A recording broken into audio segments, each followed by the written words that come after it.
Hello, my YouTube world. This is Johnny Mo coming to you today.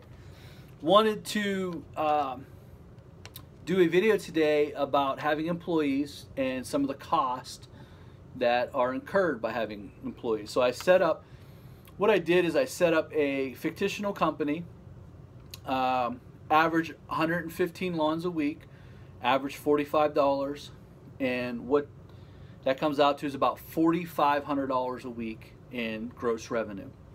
So I get this question a lot, so I'm going to break it down for you. I'm going to answer some questions here that have been asked to me and give you some thoughts, and you can go from there. I'm not saying you should run crews or be solo or whatever, but let's say you're running about 115 lawns a week, about $4,500 a week. You have a laborer who's making $10 an hour, and you have a foreman making $13. And believe me, 115 lawns a week is a lot of lawns to cut. So, I mean, you're going to be moving.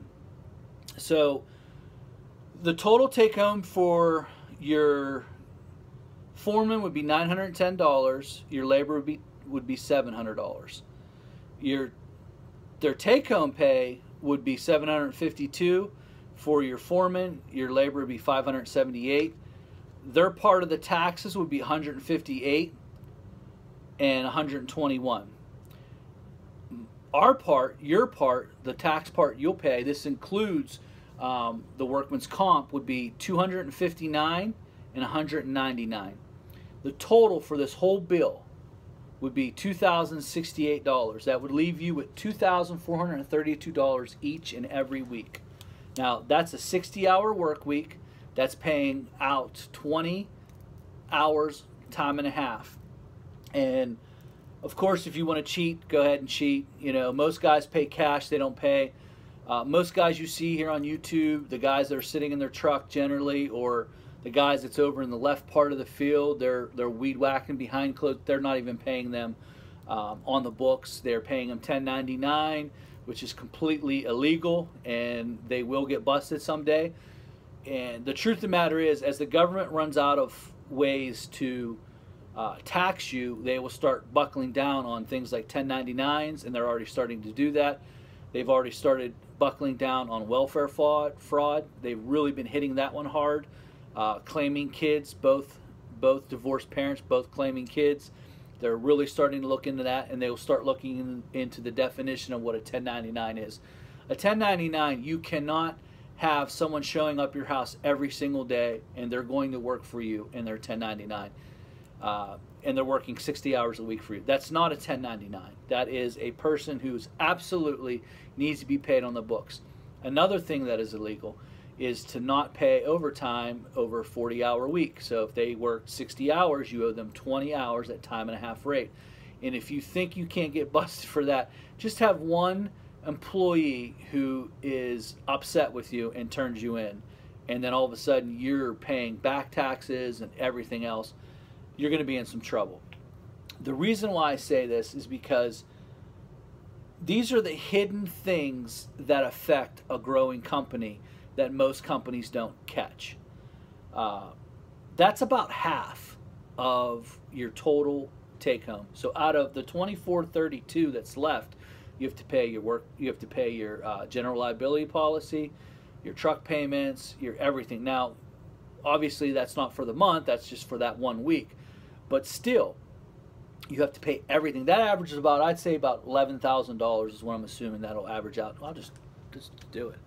2432 times 4.5 equals about $11,000. That's what I thought. $11,000. So $11,000 got to pay your house bill, your truck payments. You're probably going to have, with that amount of mowing, you're probably going to have about 4 zero turns. Probably have 2 trucks, a couple trailers, tools, land. I mean, you got to pay everything. I mean, your cable, everything. And hopefully you can. What I don't understand, and I never will, and if I ever do employees again, the very first thing I'll cut out is overtime. We will work just 40 hours a week. And I understand there's weather involved. It's a seasonal thing. But you never see heating and cooling companies or plumbers working time and a half. I just saw a plumbing company. They were working, it was a larger plumbing company, but at 3:30 they were done. They didn't finish the job. They packed up, they left, they went home.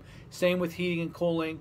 You know, if I call a heating and cooling guy out today, I have to pay a special wage for him. if it's $70 an hour, they're going to want $100 an hour because he's going to be paid time and a half.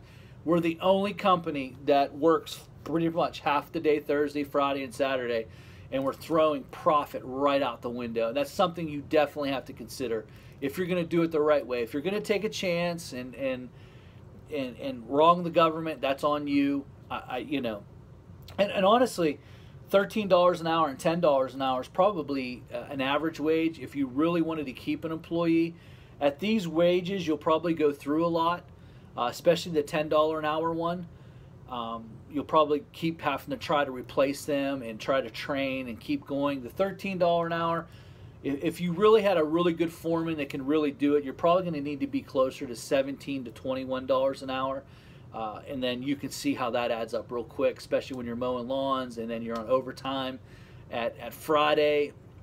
But that's the price of this game. You're going to go through a lot of employees. So that's the time that I want to spend on this video. I would encourage you to leave any questions in the comment sections. I hope this video adds value. I hope you understand a little bit some of the things, the hidden cost that are associated with having employees, the unemployment match of 10%, the FICA at 6.2, I think the Medicare is 1.45, you have to match that, and also the workman's comp is around 7 to 11%, whatever they make, you pay 7% on top of that. But it's just some cost. It's definitely cost, guys. It's something for you to really seriously consider. And this is why I preach 100% knowing your numbers. Because knowing your numbers absolutely is vital when you have employees. It is absolutely 100% vital for you to understand where you're going and how you're going to get there. Because if you don't, you're just going to run around like on a treadmill, and you're going to pay your employees overtime. You're going to keep running because everyone does it, and you're getting nowhere. If the truth of the matter is this, if you're working 60 hours a week and you're barely getting everything done and everyone's overworked, you're overbooked and undermanned. It's just the absolute truth. You're overbooked. What you should do is, if you're an established company, you've got some employees, is look at your book of work, put it to a calendar, a 5-day-a-week calendar, 6 days. For me, I'd cut out all overtime and see, is it possible to do? If it's not possible to do it in 40 hours, you either got to hire some more, which is going to cost you even more, and you're going to eat more into your profit. Now, you see where this is going?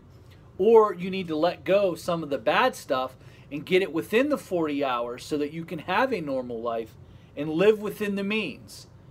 Or get more work, hire more employees, keep doing, boing, boing, bounce your head off a wall, and then after about 10 years, you're going to say, what have I done? Guys, know your numbers. Get to know what your costs are.